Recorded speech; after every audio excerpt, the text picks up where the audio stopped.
George Lucas, the director of the film, was working upstairs in his house in the attic, editing the picture, and I was in a side room, which was the where I was editing sound. So they'd converted, he and Marcia, his wife, had converted this house into a film place where you could work on film.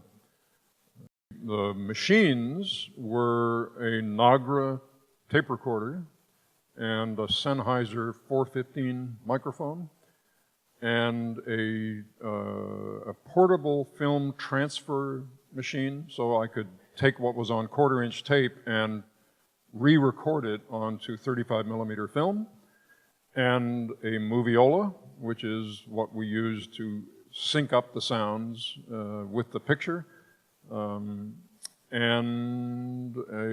that's basically it. An editing bench with rewinds and a synchronizer machine to keep all of the tracks in sync with each other.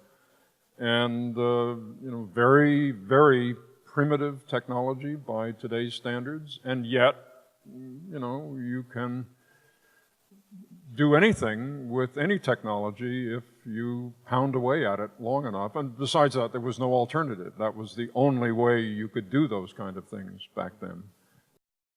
I was very influenced in the early 1950s by the French musique concrète school, who were people experimenting in the early years of the tape recorder, the idea that you could take ordinary humble sounds and treat them as instrumentation and build music, even quasi-symphonic music, out of the ordinary sounds that we hear every day.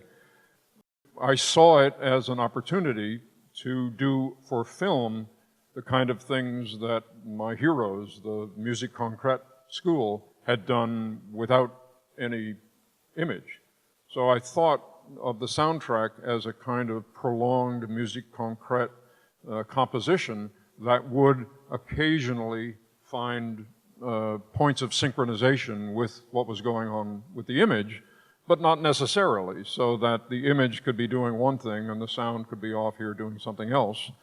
And because this was an imaginary world in the future, we were permitted to do that, so to speak, because the realities of the shooting were that it was mostly shot in real mid-20th century locations.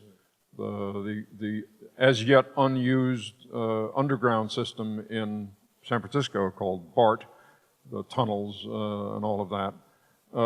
So the thing that mostly would propel it into an imaginary place in the future was the soundtrack.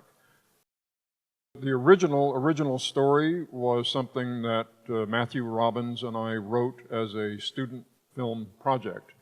And like all film students, we were doing multiple things at the same time, and then we got interested in another story, and we backburnered this story.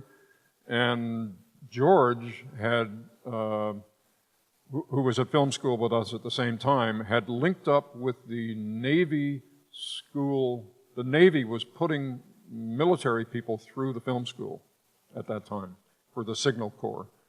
And they had huge budgets, and they could use color film, and they were in another world as far as we were concerned. But George linked up with them somehow, and none of them had any idea of what to do creatively. They just wanted to learn how to thread a camera and, And so George thought, well, I'll write something for them, for us all to shoot. And then he found out about this story, and he said, are you ever going to do that story? And we said, you can have it.